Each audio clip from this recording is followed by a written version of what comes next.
Welcome back, you guys. This is podcast episode 66. Thank you for joining us. And today we're actually going to talk about labs. I have a lot of people who come in and ask about labs in general. And so I kind of wanted to compare some conventional labs and some naturopathic or functional medicine labs. I also, because sometimes the cost of labs can be an issue, so I also wanted to share with you the difference between looking at conventional labs through a conventional lens versus a naturopathic lens. So a lot of times when we go to the doctor and we get labs run and they draw blood, usually what they're looking for is two different things, is the most common labs. One is called a complete metabolic panel, and the other one is called a complete blood count. And the metabolic panel looks at our electrolytes, it looks at our kidney function, our liver function. Sometimes they'll throw in lipids to see what your cholesterol is as well. Now, that panel is often covered by insurance because it's considered standard of care. It's a very broad panel, and usually they're using that to kind of rule out or look for red flags, right? So when we look at that panel from a naturopathic perspective, those ranges that you'll see, because sometimes people get labs and the doctor will say, oh, all your labs are normal, right? They all look great. And they send you on your way and you're like, well, if my labs look great, why do I feel so crummy? Right? Like, why do I feel bad? And it can be really disheartening and really frustrating when the doctor's looking at your paperwork and it's like, oh, there's nothing wrong with you. And then they make you feel like it's in your head, right? And then people get really frustrated with that, and hopefully they go out looking for more answers, but sometimes just that interaction and that conversation can be very disheartening for folks. And I like to look at labs because within that conventional range, what we consider normal or average, sometimes that range can be very broad. There are some labs like potassium where the range is or sodium where the range is very narrow. But the majority for the rest of those things, the ranges can be very broad. And the ranges were developed were developed in like the 30s and 40s when they were actually looking at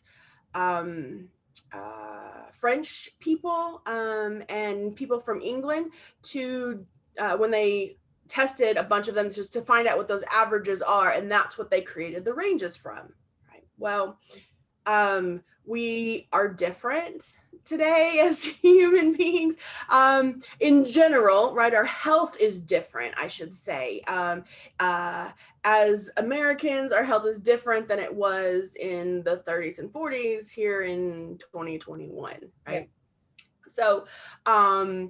So some people may be on the low end of normal or the high end of normal, and they're still considered normal. There's no red flags, and so that's why they send you on your way. But you may be experiencing those symptoms because that might not be normal for you.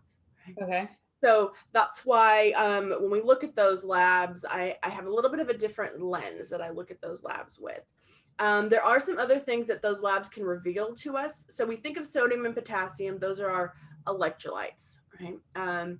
Well, when I look at the sodium and potassium, usually we look at those to see how well we need electrolytes in order for our muscles to work, right? Especially our heart. So that's why there's such narrow ranges and why conventional docs look at those, as well as dehydration, right? That can tell us what our hydration level is at. When I look at that, I can do a ratio and I can look at, it can also tell us what your adrenals, how your adrenals are responding, because our adrenals are also responsible for our electrolyte balance, as well as that cortisol response that we talk about quite a bit. So we can get a better idea because, right, sodium and potassium are not just these electrolytes that are just randomly floating around in our blood. They have a purpose. They that our body uses them for specific biochemical reactions and cellular health. And so if we look at the biochemistry behind where our sodium and potassium should be working, will give us a little bit of a better understanding as to maybe if they're not optimal. Okay. That you follow me a little bit there. Okay. I also look at the, of course, conventional docs look at the kidney function, the liver function as well. But my biggest frustration with this is because those ranges are so large, right? So for liver function, usually the range is anywhere, depending on the lab, every lab is just a little bit different. But those ranges can be anywhere from 7 to 10 to 40 or 50, right? And so if it's not over 40 or 50, they're not concerned. What we do see, and I like to tell folks that optimal, we want to see your liver function, those AST and ALT enzymes, less than 20. Anything over 20, your liver's working too hard. And so we've got to identify why. Right. And then that kind of starts to pull the curtain back on what our detox pathways are looking at. Right. Mm-hmm. Same thing with kidney function. There's a huge range. And oftentimes, if our kidney function that looks at like our GFR and our creatinine and things like that, if our kidney function is on the lower end of normal, Mm-hmm. the low end of normal is already stage 1 kidney disease.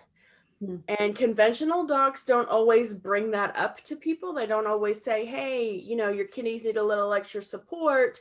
Your GFR is already around 60. That's considered normal, but normal is, like I said, stage 1 kidney disease. And so they don't bring it up until you're like in stage 2 or stage 3. And then by the time they bring it up, you're like, I didn't know anything was wrong with my kidneys. Yeah. So, I share that because those labs can give us a lot of information. And the other, if we look at them through a functional medicine and optimal naturopathic lens, Mm-hmm. right? Yeah. And so because they're labs that usually insurance and doctors will do once a year as a wellness check. If they're not looking for something specific, then I tell folks, always get a copy of your labs, right? Keep that information. And especially if you're experiencing symptoms of in some form or fashion, and you're wondering, hey, will that show up in my labs? It could still show up in your labs, even though they're all within normal ranges. Okay. Yeah. Does that make sense? Mm-hmm. There's also, so we also look at carbon dioxide in that metabolic panel. Mm-hmm. And so carbon dioxide is a toxin that we release when we breathe, right? If our carbon dioxide is on the higher end of normal, our body's not releasing that toxin. It's usually because we are not breathing deeply, right? We're breathing really shallow from our chest. And so if you breathe shallow, you're not completely emptying out your lungs and getting rid of that metabolite, or that it's a toxin, right? It's something our body's trying to eliminate through breath. So we can get an idea, of how well you're breathing, what your lung health is, and how well you're detoxing from CO2, depending on where you are on that range as well. Okay. So I also, in the standard of care in conventional medicine is also to run the second panel, which is the CBC, the complete blood count. That most of the time they're just looking at anemia. They're just looking to see, what do those red blood cells look like? They may be looking for infection of white blood cells. But what's good with that lab is that not only are we looking for anemia, what that hemoglobin and hematocrit is, but we're also looking at what your white blood cells are, and then they separate the white blood cells. Mm-hmm. So they'll list basophils, eosinophils, lymphocytes, myelolymphocytes. And so it's nice when they outline all of those because it gives us an idea of not only how well your immune system is working, but if there is underlying things that could be causing inflammation in your body that your immune system is overreacting to. And so sometimes those labs, they may not be off the charts. Sometimes people have chronic infections like Lyme, mono, chronic EBV, other tick fevers. They may not, those numbers may not be off the charts, so they don't get flagged, right? They're not frankly elevated, but they may be on that high end of normal. And so then again, it tells us, hey, your white blood cells, those soldiers are actively trying to address something. We just have to identify what, right? Okay. Yeah. So, so those are the two big labs that conventional docs will run that most insurances will cover.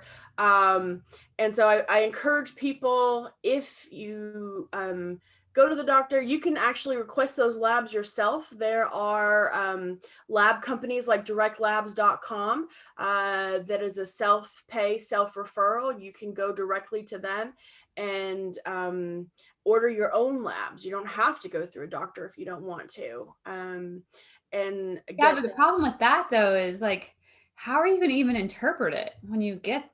That's where you have to schedule a consult with somebody. Yeah. Okay. And to be honest, most doctors, if you take those labs to a doctor, they will go over them, but they prefer to use their own labs. Yeah. But if you're going to, yeah, unless you want to do your homework or you have some background in laboratory sciences, then you can do that. But I do have some people who get those labs and they bring them to me, and then yeah, I help them kind of interpret them a little bit. So, oh, I'm glad you brought this up. Okay, so here's another thing: is that in the world of social media and Facebook, okay, there are a lot of really good support groups out there on Facebook.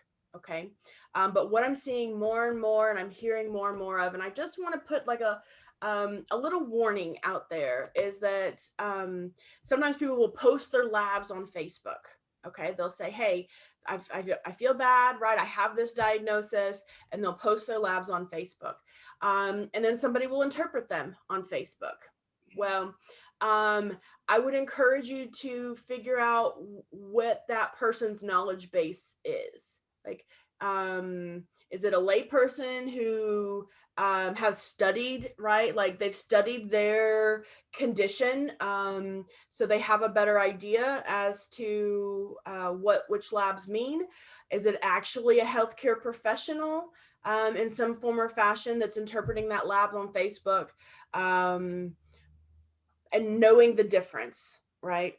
Because yes, if people have done a lot of homework, right, and say they're say they have a thyroid dysfunction, right? And they've done a lot of the homework, they've done the research, and they're an expert in that thyroid condition because they have it, right? Right. So there can be, so they can, they may feel like they can interpret labs because they've seen them so often. Right. I'm still going to encourage people go to a healthcare practitioner to interpret that lab, because that person on Facebook is interpreting that lab for you through experience, right? Not necessarily through understanding the biochemistry that's behind that.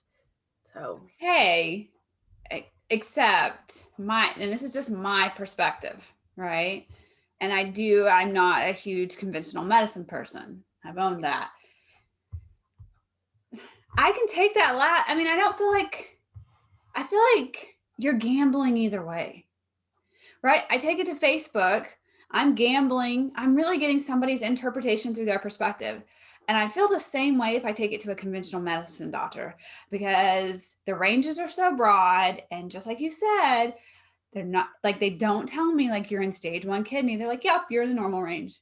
yes. So, I mean, do you see where we are as like lay people? Like, we can't win for losing at this point. Yeah, I definitely understand it. It is a challenge. I'm always gonna encourage people, try to find a more holistic practitioner, a naturopathic doctor, A licensed naturopathic doctor. a licensed, thank you, a licensed naturopathic doctor, um, even to some extent, a functional medicine doc can help folks better understand and kind of fill in the blanks that maybe even like the Facebook interpreter may, have explained things, but not to the detail, right? The naturopathic doc or functional medicine doc could do. Yeah. So I'm going to always encourage that. Yes. And I also wanted to bring up some functional medicine labs because I have a lot of folks who sometimes they've been to conventional medicine and they're like, you know what? Because they told me that all my labs were great and that there's nothing wrong with me, I want to do other labs. Okay. Mhm. Within the functional medicine world or the naturopathic medicine world, there are more options, right? Our understanding of the body is a little bit different, so we look for different things. There are food allergy panels out there, and I think we've talked about this one before because there are companies that are trying to make food allergy panels more accessible. I think it's like Everly or something. I constantly see on Everly Well is advertising quite a bit on Facebook. The challenge is that not all labs are created equal, so they may not have the sensitivity, or they may have not negative. They may have false positives, right? Which says that you have a problem when you don't actually have a problem. And so you have to do a little bit of homework if you're not working with a practitioner to try and figure out what the sensitivity is and the specificity of those labs. If they don't, on their webpage, if they don't talk about sensitivity and specificity, then they may not be a very good lab company, or that lab that they're offering may not be that helpful. Okay, so making sure you kind of understand that. There are also, because conventional lab has a tendency just to run labs for serum labs, blood, usually you get blood drawn or you pee in a cup, a urine analysis. They're not always looking at how our body uses sort of our hormones, how our body uses our nutrients. So they can be limited in what they are looking for, right? So if people are looking for like the state of our neurotransmitters, state of our hormones, right? The state of our adrenals, we can look at those through urine and through saliva, because we're looking to see how our body uses those neurochemicals, how our body uses those nutrients and those hormones, and then how we metabolize them. And then that tells us, okay, if we are not metabolizing a lot, there's a deficiency. If we're metabolizing too much, then there's an excess. And so it's a way that we understand how our body uses the hormones and the chemicals and the nutrients that it makes, so we can identify more things in the urine and in the saliva. Okay.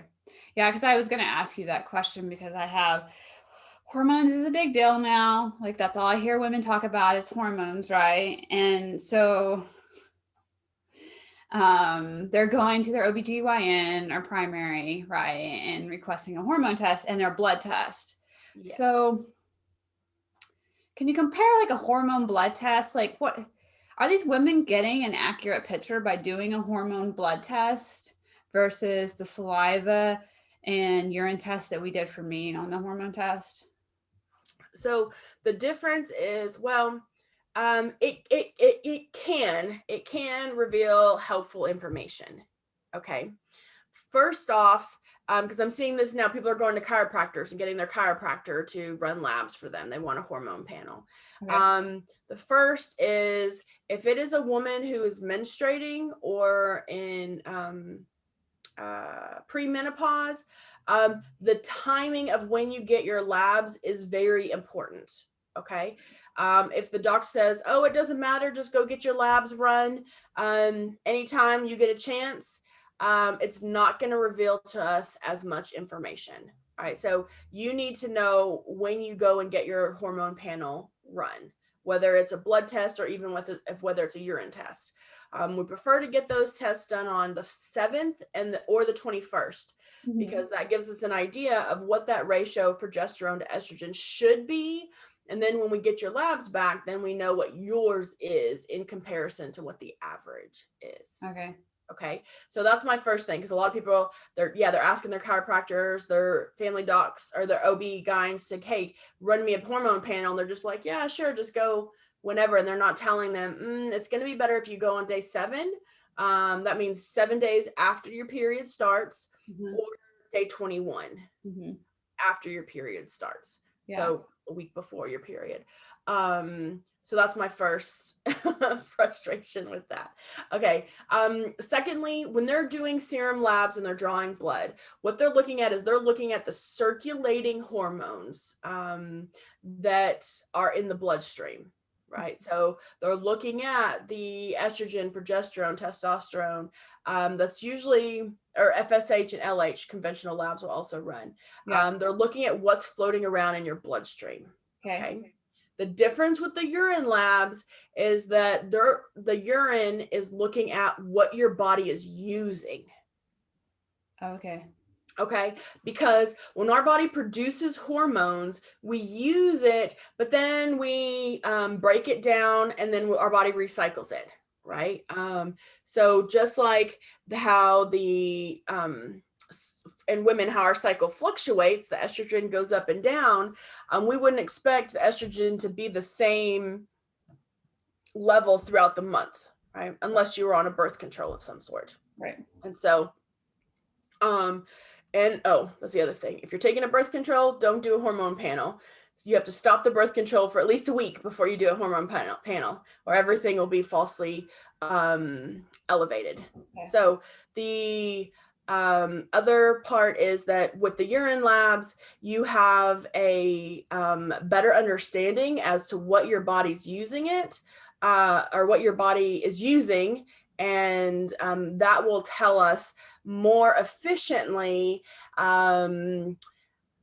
that ratio of labs, but then you're not just knowing what is being produced.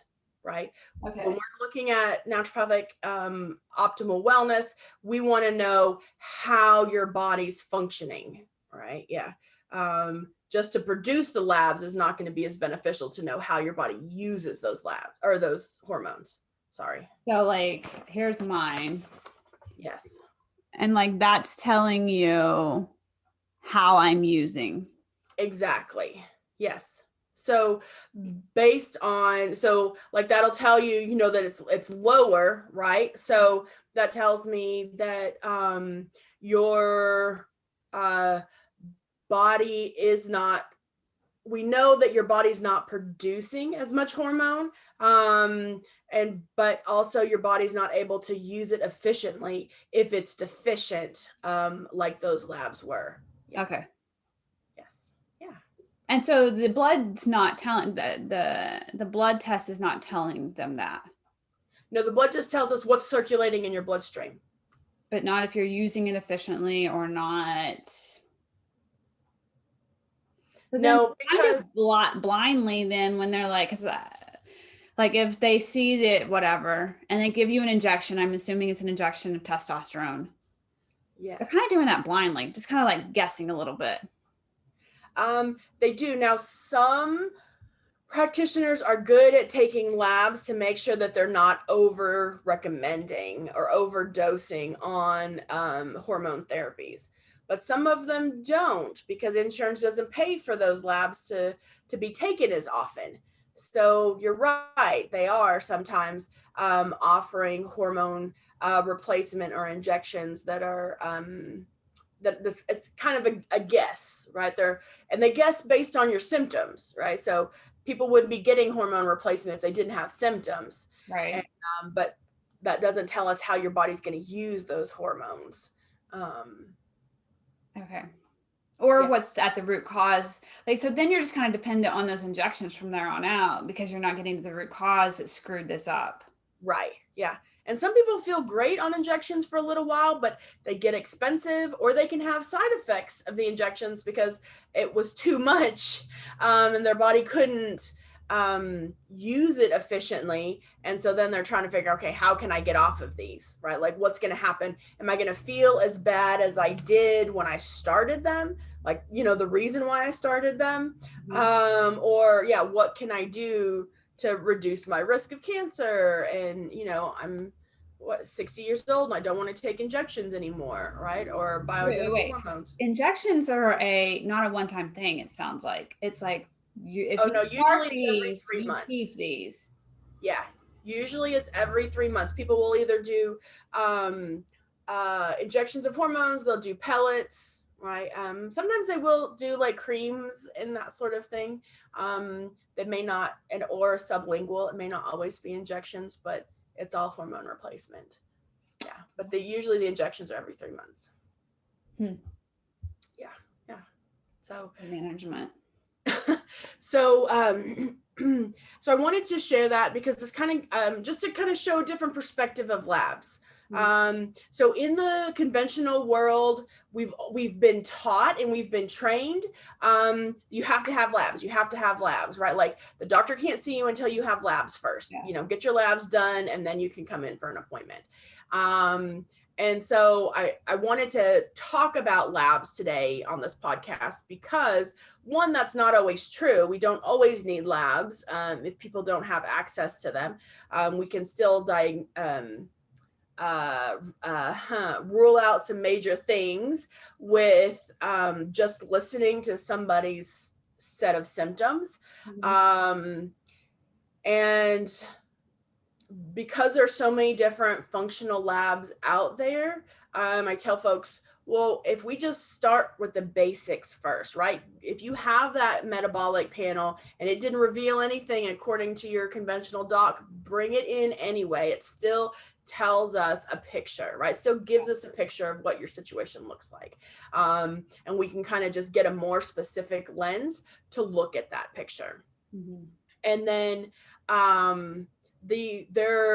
so you can always explore the convention or the functional medicine, naturopathic medicine labs with those food allergy panels, the neuro, hormone, endocrine panel. We also do complete stool analysis that look at like all the probiotics and the bugs in our gut, especially if people are experiencing a lot of gut health symptoms, and sort of those first line things haven't worked, right? Or they haven't changed anything. We can always, go a little bit deeper. But I wanted to encourage folks, that if you've gotten labs in some form or fashion, and you didn't feel like the interpretation, either by the Facebook group or by your conventional, your primary practitioner, if you didn't feel like you were satisfied with that interpretation, or that interpretation didn't represent how you actually feel, go somewhere else. Find somebody else to help you interpret those. Cool. All right, I hope that helps. All right, friends, we'll see you guys next week. Bye.